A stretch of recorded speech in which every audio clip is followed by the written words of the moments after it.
नमस्कार दोस्तों, great to India YouTube channel में आपका स्वागत है। यह है फ्यूचर लर्निंग प्लेटफॉर्म। तो दोस्तों, वेरी इंपॉर्टेंट एमसीक्यू सीरीज का सेशन चल रहा है। तो दोस्तों, चैनल को लाइक कर दीजिए, शेयर कर दीजिए, सब्सक्राइब कर दीजिए। तो चलो सेशन को स्टार्ट करते हैं बिना समय गवाए। तो आज की अपनी जो क्लास नंबर जो है 15 नंबर क्लास रहने वाली है, वेरी इंपॉर्टेंट क्लास रहेगी। तो दोस्तों, क्वेश्चन स्टार्ट करते हैं 361 से कंटिन्यू। तो अभी तक 360 क्वेश्चन हो चुके हैं और 361 से तो ये 500 प्लस एमसीक्यू सीरीज रहने वाला है दोस्त। तो देखिए, सबसे पहला क्वेश्चन आज का क्वेश्चन क्या कह रहा है। विंडोज 10 में आपके टेक्स्ट और एप्स के आकार को बदलने के लिए सेटिंग डिस्प्ले के निम्नलिखित में से कौन सा विकल्प चुनना होता है। तो यहाँ पे आपको क्या कह रहा है, यहाँ पे टेक्स्ट एप्स के आकार को बदलने के लिए, जैसे कोई भी टेक्स्ट की साइज हो, टेक्स्ट की साइज या फिर ऐप की साइज को चेंजेस करना हो, तो यहाँ पे किस ऑप्शन का यूज किया जाता है वो आपको यहाँ पे बताना है। तो यहाँ पे हमेशा ध्यान रखें, इसके लिए स्केल एंड लेआउट का ऑप्शन यूज किया जाता है। सही आंसर सी रहेगा दोस्तों। बताइए जल्दी से। नेक्स्ट वेरी इंपॉर्टेंट क्वेश्चन है, कई बार एग्जाम में पूछा गया है। एक्सटेंडेड मतलब आस्की कोड प्रत्येक अक्षर का निरूपण करने के लिए बीट्स का उपयोग करता है। तो ये कितने बीट्स का उपयोग करता है आस्की कोड। तो यहाँ पे आस्की की फुल फॉर्म जो होती है वो भी याद रखें आप, American standard code for information interchange. तो ये आस्की की फुल फॉर्म हो गई, इंटरचेंज होगा, ध्यान रखें हाँ यहाँ पे दोस्तों। फिर यहाँ पे जो आस्की जो होता है, यहाँ पे एक नॉर्मल आस्की होता है। नॉर्मल आस्की कोड कितना होता है, ध्यान रखें। नॉर्मल आस्की कोड जो होता है वो होता है 7 बिट्स का, और स्टैंडर्ड जिसे हम कहते हैं एक्सटेंडेड, तो ये जो आस्की कोड होता है वो कितने बिट का होता है यहाँ पे दोस्तों, वो होता है 8 बिट का। तो यहाँ पे सही आंसर क्या रहेगा, यहाँ पे बी आंसर राइट रहेगा दोस्तों। नेक्स्ट क्वेश्चन, एमएस पावरपॉइंट 365 में कौन सा या फिर कौन सी कीबोर्ड शॉर्टकट की उनके कार्य से सही है। तो यहाँ पे कार्य के लिए जो सही है वो आपको बताना है। तो कंट्रोल डी और कंट्रोल एक्स दो कथन दे रखे। कंट्रोल डी पावरपॉइंट में डुप्लीकेट स्लाइड के लिए है, तो यहाँ पे ध्यान रखें सही आंसर यहाँ पे बिल्कुल राइट रहेगा ये। सेकंड दे रखा है control x cut selected object, बिल्कुल यहाँ पे सही है, कट के लिए होता है। तो दोनों कथन राइट है यहाँ पे, तो बोथ फर्स्ट एंड सेकंड। फिर नेक्स्ट क्वेश्चन क्या कह रहा है, 364 क्वेश्चन क्या कह रहा है, बताइए जल्दी से।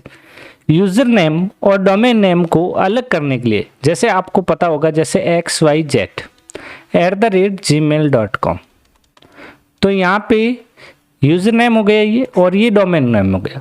तो इन दोनों को अलग करने के लिए जो ईमेल में जो साइन यूज किया जाता है, उस साइन का यूज जो होता है वो कौन सा साइन है, @ तो ध्यान रखें दोस्तों, @ ऑप्शन इसका राइट होगा दोस्तों। Next question, HTTP application layer protocol है जो WWW को सुचारू रूप से और प्रभावी ढंग से कार्य करने में सक्षम बनाता है। तो इसका पूरा नाम क्या है, तो HTTP का पूरा नाम होता है हाइपर टेक्स्ट ट्रांसफर प्रोटोकॉल। तो ये जो प्रोटोकॉल होता है, यहाँ पे इसमें दो प्रोटोकॉल होता है, एक आपको ध्यान रखना है HTTP और एक होता है HTTPS। जब S आ जाता है ये होता है सिक्योर, S जो होता है सिक्योर होता है। तो यहाँ पे सही आंसर रहेगा हाइपर टेक्स्ट ट्रांसफर प्रोटोकॉल, सही answer B. Next, MS Word help विकल्प के संदर्भ में निम्नलिखित में से कौन सा कथन असत्य है। मतलब यहाँ पे फॉल्स कथन बताना है। फॉल्स कथन किसमें बताना है, MS वर्ड में। तो यहाँ पे सबसे पहला कथन क्या दे रहा है, इसे आसानी से प्राप्त करने के लिए आपको क्विक एक्सेस टूलबार एक हेल्प शॉर्टकट जोड़ता है। तो यहाँ पे बिल्कुल राइट है ये कथन। F5 फंक्शन कुंजी का उपयोग किसी भी समय हेल्प यूज नहीं, F5 जो होता है वो होता है रिफ्रेश के लिए, और यहाँ पे हेल्प के लिए जो होता है वो होता है F1। तो यहाँ पे फॉल्स कथन पूछा, तो सही आंसर मुझे लग रहा है यहाँ पे बी होगा। तो भी हम पढ़ लेते हैं सी ऑप्शन। फाइनल मेन्यू को हेल्प विकल्प से नहीं, ये भी यहाँ पे कथन बिल्कुल ट्रू है ये।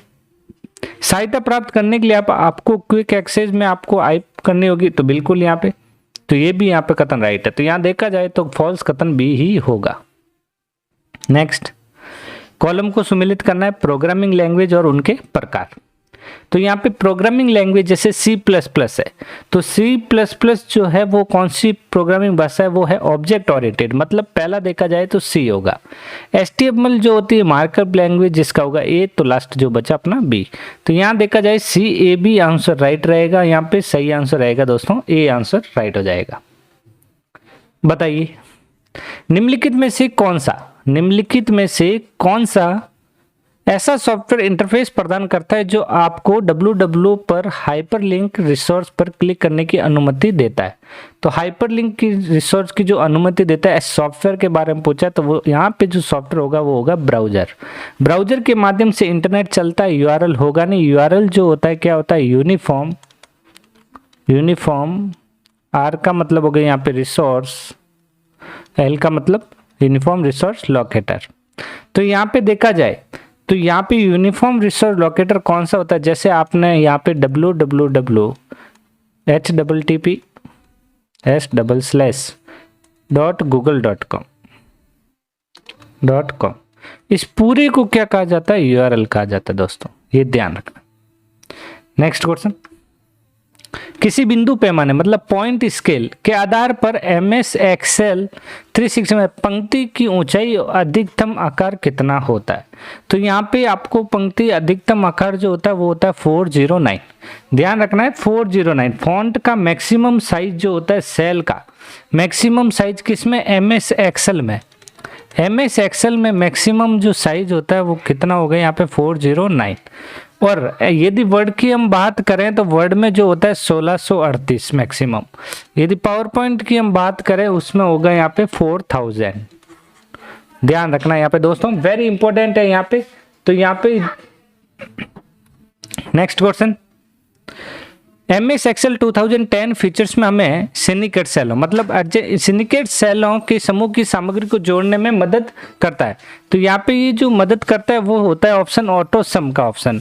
ऑटो सम में क्या होता है, जैसे कोई वैल्यू लिखी है 5, 10, 16, 14, तो इनका ऑटोमेटिकली यहाँ से यहाँ तक क्या हो जाएगा, ऑटो सम हो जाएगा, जिसमें क्या होगा इक्वल सम, और जो रेंज होगी वो यहाँ पे सेलेक्ट हो जाएगी। तो यहाँ पे रेंज के बारे में बात करते हैं तो A1 से जैसे मैंने A5 लिखा, तो ये जो बीच में साइन लगा इस साइन को तो बोलते हैं कॉलन, और ये जो होता है स्टार्टिंग सेल एड्रेस है, और ये जो होता है एंडिंग सेल एड्रेस होता है। इन दोनों को रिप्रेजेंट करने का काम जो बीच में है वो कॉलन का है, इसी को क्या कहा जाता है, रेंज कहा जाता है दोस्तों। Next 71 number question, computer system के कीबोर्ड पर इंसर्ट कुंजी का उपयोग डेटा एंट्री के दौरान मोड के बीच टॉगल करने के लिए किया जाता है। मतलब टॉगल करने के लिए जो की यूज की जाती है वो कौन सी है, यहाँ पे ध्यान रखना है। तो टॉगल के लिए यहाँ पे की यूज की जाती है इंसर्ट और ओवरराइट, सही आंसर रहेगा बी। कौन कौन सी की है, यहाँ पे 2 होगी, यहाँ पे ध्यान रखना है। एंट्री के दौरान इंसर्ट किया जाता है, एंट्री के दौरान इंसर्ट किया जाता है, और फिर यहाँ पे और जो मोड के बीच स्विच किया जाता है उससे कहते हैं ओवरराइट। ऑप्शन 2 आएगा यहाँ पे, ध्यान रखें इसके बीच में यहाँ पे डैश डैश है और यहाँ पे भी डैश डैश है। नेक्स्ट, निम्नलिखित में से कौन सा ईमेल फोल्डर जंक मेल, तो यहाँ पे ध्यान रखें जैसे ही जंक मेल का आ जाए ऑप्शन, तो जंक मेल जो होता है वो कौन सा होता है, वो होता है स्पैम, सही आंसर बी। रिसीव मेल जो होता है इनबॉक्स में आता है, और यहाँ पे डिलीट की हुई मेल इसमें आती है, और आउटबॉक्स का मतलब है जो मेल जो होल्ड रहती है, जो रुकी हुई रहती है, वो आउटबॉक्स में रहता है। वर्ड डॉक्यूमेंट में वर्तमान चयन के लिए निम्नलिखित में से कौन सा कीबोर्ड शॉर्टकट लाइन स्पेसिंग को 1.5 पॉइंट सेट करता है। तो लाइन स्पेसिंग की शॉर्टकट की बतानी है आपको 1.5 की। 1.5 की जो शॉर्टकट की होती है वो होती है कंट्रोल के साथ यहाँ पे 5, कंट्रोल के साथ 5 ध्यान रखना है, और इसी के साथ आपको एक ध्यान रखना है कंट्रोल 1, और एक ध्यान रखना है आपको कंट्रोल 2। तो ये होती है सिंगल लाइन के लिए, और ये होती है डबल लाइन के लिए, और 1.5 लाइन के लिए जो हो गया कंट्रोल +5। तो यहाँ पे सही आंसर सी रहेगा दोस्तों। बताइए जल्दी से, निम्नलिखित में से कौन सी एक वैध ईमेल आईडी, यहाँ पे वैध मतलब यहाँ पे वैलिड ईमेल आईडी बतानी है। तो यहाँ पे देख सकते हैं AB, लेकिन स्पेस आ गया इसलिए ये होगा नहीं, ABC हैज आ गया, और यहाँ पे ये भी होगा नहीं। फिर यहाँ पे आ गया नेक्स्ट ABC @ def @ डबल आ गया, तो ये भी होगा नहीं। तो सही आंसर रहेगा यहाँ पे डी। नेक्स्ट क्वेश्चन, बताइए निम्नलिखित में से कौन सा कथन असत्य है, मतलब यहाँ पे असत्य कथन बताना है। तो बायोस एक फर्मवेयर है, तो बायोस एक फर्मवेयर बिल्कुल राइट है। यहाँ पे केस मेमोरी एप्लीकेशन सॉफ्टवेयर का उदाहरण है, केस मेमोरी एक मेमोरी का उदाहरण है, तो यहाँ पे ये गलत हो गया यहाँ पे कथन। तो देखा जाए तो कथन फर्स्ट सही है और सेकंड गलत। तो यहाँ पे जो होता है सही आंसर क्या रहेगा, यहाँ पे आपको पूछा क्या, देखिए पहले क्वेश्चन असत्य पूछा है तो केवल सेकंड ही असत्य है, फर्स्ट जो है ट्रू है। तो सीपीयू मेमोरी के बारे में बात कर लेते हैं। यहाँ पे आपको यहाँ से क्वेश्चन बनता है सीपीयू मेमोरी। सीपीयू मेमोरी के अंदर क्या क्या आता है, एक आता है रजिस्टर, सीपीयू मेमोरी के अंदर आता है एक रजिस्टर, एक आता है यहाँ पे केस, ध्यान रखना है, और एक आती है वर्चुअल मेमोरी। तीन मेमोरी आती है, रजिस्टर, केस मेमोरी और वर्चुअल मेमोरी। फास्टेस्ट मेमोरी की बात करें तो वो फास्टेस्ट मेमोरी कौन सी है, रजिस्टर है, ध्यान रखना है। और बायोस क्या होता है, एक प्रोग्राम होता है, बायोस क्या होता है, एक प्रोग्राम। यहाँ पे यार बायोस की full form basic input output system, याद रखें दोस्तों, बेसिक इनपुट आउटपुट सिस्टम। और ये जो बायोस होता है किस में होता है, रोम में होता है, और रोम की full form read only memory. तो बायोस में यहाँ पे फर्मवेयर की बात करें तो एक तो होता है बायोस और एक होता है लोडर। तो ये दोनों जो होते हैं किस में होता है, फर्मवेयर कहते हैं, यहाँ पे ध्यान रखना है फर्मवेयर है। ओके दोस्तों, चलते हैं नेक्स्ट। निम्नलिखित में से कौन सा कथन सत्य है, यहाँ पे दो कथन दे रखे, इसमें सत्य कथन बताना है। तो क्या कह रहा है, वीडियो का पूर्ण रूप विजुअल डिस्प्ले यूनिट है। तो विजुअल डिस्प्ले यूनिट है और हार्डवेयर दोनों का उदाहरण है, मतलब सॉफ्टवेयर और हार्डवेयर का उदाहरण है। यहाँ पे ये आपके यहाँ पे गलत हो जाएगा क्योंकि हार्डवेयर सॉफ्टवेयर का उदाहरण नहीं है, ये डिस्प्ले से रिलेटेड था। इंटरप्रेटर का उपयोग असेंबली भाषा में प्रयोग किया जाता है, जबकि कंपाइलर का उपयोग उच्च स्तरीय प्रोग्रामिंग भाषा में प्रयोग किया जाता है। तो ये भी यहाँ पे गलत हो गया क्योंकि असेंबलर और इंटरप्रेटर और कंपाइलर ये जो होते हैं हाई लेवल प्रोग्रामिंग लैंग्वेज होती है। तो आपको ध्यान रखना है इंटरप्रेटर एंड कंपाइलर जो होता है हाई लेवल प्रोग्रामिंग लैंग्वेज है। तो यहाँ पे देखा जाए तो ना फर्स्ट और ना सेकंड, दोनों कथन गलत, सही आंसर डी रहेगा। एलयू आमतौर पर ऑपरेट और रिजल्ट को स्टोर करने के लिए संचायक और एक्यूमुलेटर का उपयोग करता है। तो निम्नलिखित में से कौन सा संचायक सही वर्णन करता है। तो यहाँ पे सही वर्णन जो करता है वो करता है यहाँ पे रजिस्टर। कौन करता है यहाँ पे, सही आंसर रहेगा ए, रजिस्टर। तो यहाँ पे जो मेमोरी जो होती है, रजिस्टर जो होता है, ए आर का मतलब एक्यूमुलेटर, रजिस्टर होता है जो रिजल्ट दिखाता है। ए आर का जो काम होता है वो रिजल्ट दिखाने का काम करता है। ओके, तो ये रजिस्टर का क्वेश्चन था, ध्यान रखें। स्टाइल और क्लिपबोर्ड से संबंधित फीचर्स वर्ड 2016 में अंतर्गत दिखाई देता है। तो ये कौन से ऑप्शन में दिखाई देता है, तो ये दिखाई देता है होम में दोस्तों, सही आंसर यहाँ पे डी। निम्नलिखित में से किस प्रोटोकॉल का उपयोग वेब क्लाइंट, तो यहाँ पे क्या बोला, किस प्रोटोकॉल का उपयोग वेब क्लाइंट नहीं होगा दोस्तों, यहाँ पे होगा वेब क्लाइंट और वेब सर्वर के बीच संचार करने के लिए किया जाता है। तो यहाँ पे वेब क्लाइंट और वेब सर्वर के बीच जो संचार करने के लिए जो प्रोटोकॉल यूज होता है वो प्रोटोकॉल है HTTP, hyper text transfer protocol. Next बताइए जल्दी से इसका आंसर, इसका सही जवाब दीजिए दोस्तों। नेक्स्ट 380 नंबर क्वेश्चन, निम्नलिखित में से कौन सा कथन सत्य है। यहाँ पे सत्य कथन बताना है, इन दोनों में से जो सत्य कथन है वो, तो जब आप ट्रेस फोल्डर से कोई ईमेल डिलीट कर देते हैं तो उसकी सामग्री हमेशा के लिए खो जाती है। तो बिल्कुल यहाँ पे राइट है। आप जब डिलीट करते हो कोई मेल तो वो ट्रेस में जाती है, उसमें से यदि हटाते हो परमानेंट डिलीट हो जाती है। तो पहला कथन यहाँ पे ट्रू है। सेंट फोल्डर में आपके द्वारा भेजे गए सभी ईमेल होते हैं, यदि आवश्यक हो तो आप उस फोल्डर से ईमेल पुनः भेज सकते हैं। तो ये भी राइट है क्योंकि सेंड फोल्डर का यूज यही होता है, उसमें दिखाई देगी जो आप मेल सेंड कर देते हो। तो यहाँ पे देखा जाए तो दोनों कथन राइट हो गए, सही answer A. Next, power point 2016 से संबंधित निम्नलिखित में से कौन सा कथन असत्य है बताना, मतलब फॉल्स कथन आपको बताना है।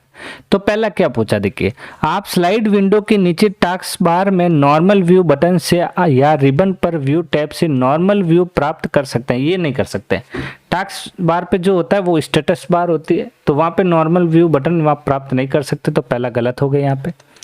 Normal view left side slide thumbnail और वर्तमान स्लाइड को दिखाने के लिए एक बड़ी विंडो प्रदर्शित करता है। तो बिल्कुल, तो यहाँ लेफ्ट साइड में आपने देखा होगा इसमें स्लाइड दिखाई देती है और यहाँ पे जो अपने ओरिजिनल जो स्लाइड होती है वो यहाँ दिखाई देती है। तो ये जो दिखाई देता है तो बिल्कुल राइट हो गए। यहाँ पे ये फर्स्ट कथन राइट है और सेकंड यहाँ पे फर्स्ट रॉन्ग है और सेकंड यहाँ पे राइट है। तो देखा जाए तो केवल आपको फर्स्ट का ही बताना होगा क्योंकि गलत पूछा है। तो सही आंसर यहाँ पे डी रहेगा दोस्तों, और सत्य बताना था। बताइए नेक्स्ट, इस क्वेश्चन का जवाब दीजिए। वेरी इंपॉर्टेंट क्वेश्चन ये। मेन मेमोरी को क्रियान्वित करने के लिए निम्नलिखित में से किसका व्यापक रूप से उपयोग किया जाता है? तो ये मेन मेमोरी के लिए यूज किया जाता है डायनेमिक मेमोरी, जिसे हम डी रैम बोलते हैं। यहाँ पे सही आंसर रहेगा यहाँ पे डी आंसर राइट रहेगा। जो मेन मेमोरी ध्यान रखना है, D RAM first second third जो भी होती है, ओके। और स्टैटिक रैम जो होती है वो केस मेमोरी जो होती है उसके संबंधित है, ध्यान रखना यहाँ पे। और दो क्वेश्चन, एक वेरी इंपॉर्टेंट क्वेश्चन बना लेते हैं हम यहाँ से यदि क्वेश्चन आता है तो यहाँ से आप क्वेश्चन गलत मत करना। प्राइमरी मेमोरी, जिसके अंतर्गत आपको ध्यान रखना है रैम के बारे में। क्या ध्यान रखना है? रैम 2 टाइप की, एक होती है डी रैम और एक ध्यान रखना आपको एस रैम। हो गए दो। डी रैम के अंदर आपको ध्यान रखना है क्या यूज होता है यहाँ पे? कैपेसिटर। ये ध्यान रखना, क्वेश्चन कई बार पूछा जाता है। तो कैपेसिटर है तो बार बार रिफ्रेश होने की बात कहे तो वो डी रैम में होगा। जो मेन मेमोरी की बात करें, अभी जो क्वेश्चन दिया वो किससे संबंधित है? वो डी रैम से संबंधित है। एस रैम में यहाँ पे ध्यान रखना एक तो केस के बारे में आपको, क्योंकि यहाँ पे इसमें क्या लगा होता है? ट्रांजिस्टर। ओके दोस्तों, तो सही आंसर यहाँ पे डी हो गया। चलते हैं नेक्स्ट क्वेश्चन की ओर। बताइए जल्दी से। एमएस वर्ड में निम्नलिखित में से कौन सा ब्रेक सा और ब्रेक विकल्प का एक नया सेक्शन ब्रेक इंसर्ट करता है तो उसी पेज पर नया सेक्शन प्रारंभ कर देता है? तो वो कौन सा ऑप्शन होता है? वो होता है कंटिन्यूज। सही आंसर रहेगा यहाँ पे सी। तो सेशन ब्रेक करना हो, सेशन ब्रेक इंसर्ट करने के लिए या फिर नया सेशन प्रारंभ करना हो तो उसके लिए यहाँ पे कौन सा ऑप्शन यूज किया जाता है? कंटिन्यूज ऑप्शन का यूज किया जाता है दोस्तों। तो दोस्तों आशा करता हूँ कि आज की क्लास आपको पसंद आई होगी। तो चैनल को लाइक शेयर करना ना भूलें। Thank you.